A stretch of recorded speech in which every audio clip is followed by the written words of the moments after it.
This is Paul. Yeah, I'm looking at this dictionary, and they have what's called the anniversary, the date on which something happened at an earlier time. This event, especially a marriage, celebrated on this date each year.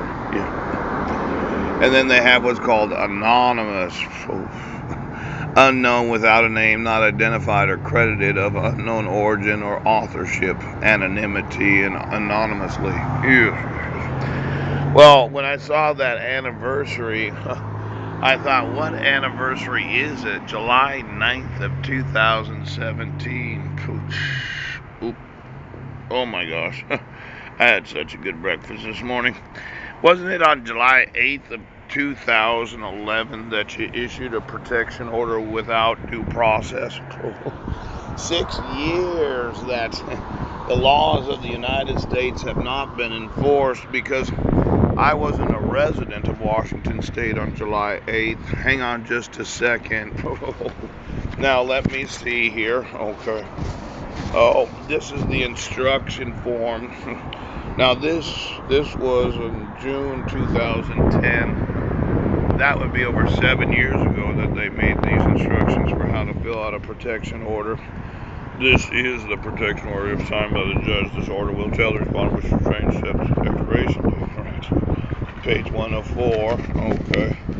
This is 524. Nope, this is not the right forms. Hang on just a second. I know it was July 8th of 2011 when the court had issued a temporary protection order. There it is.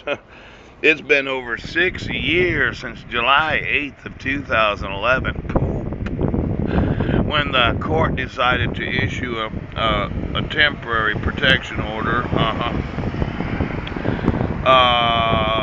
that had taken custody of my sons without me being a resident of Washington State.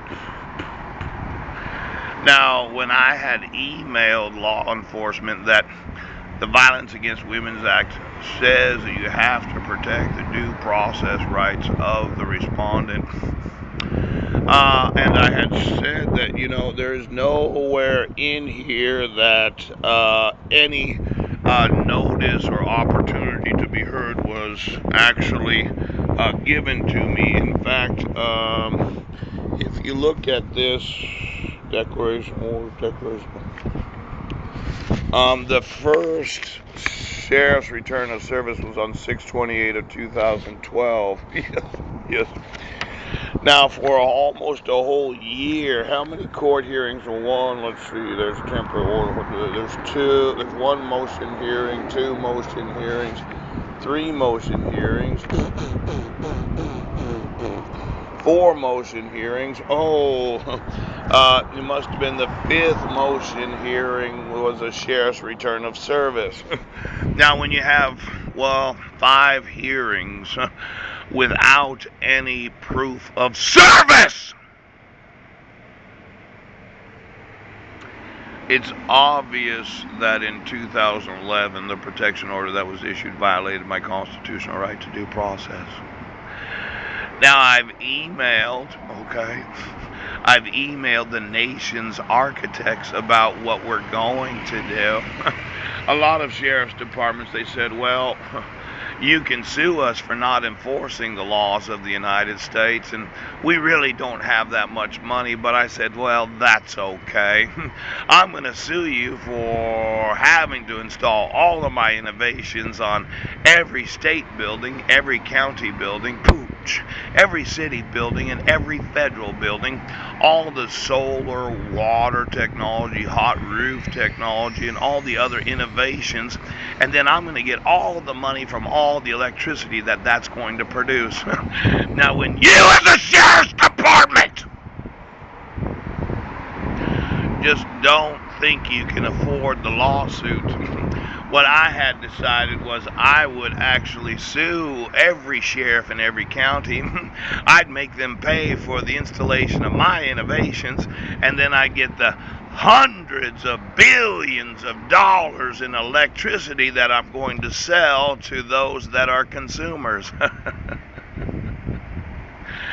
Now, there's a word called anonymous. And you might have read an email, or maybe I made a video about it, but I had included in my OneDrive some documents from Narcotics Anonymous and Alcoholics Anonymous, and I know the importance of the anonymity of meetings for those that are in recovery or those that are getting clean.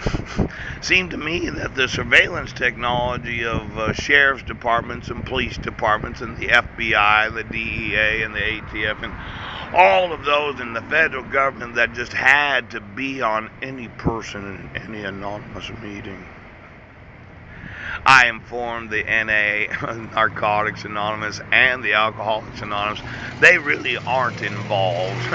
But when you obligate people to have to go to meetings and then law enforcement is on the meetings, it violates the concept of the anonymous meeting. Now, I know we really didn't want to talk about damages today, but looks to me like you had 5 court hearings in 2011 and 2012 without any proof of service.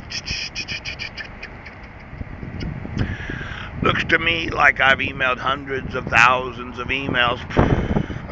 Looks to me like I've been to a lot of AA meetings and a lot of NA meetings, and when it's court ordered that you have to attend meetings, but law enforcement has to be on those that are in the meetings, it's really a type of entrapment for those that have to go to court-ordered meetings.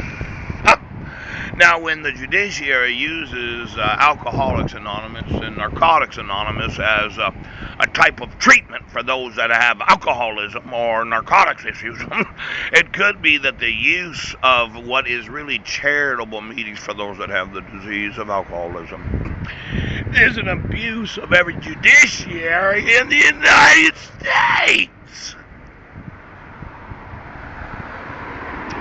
I'm going to need to know every person that's attended an AA meeting or an NA meeting for the last 20 years that had to have a court-ordered.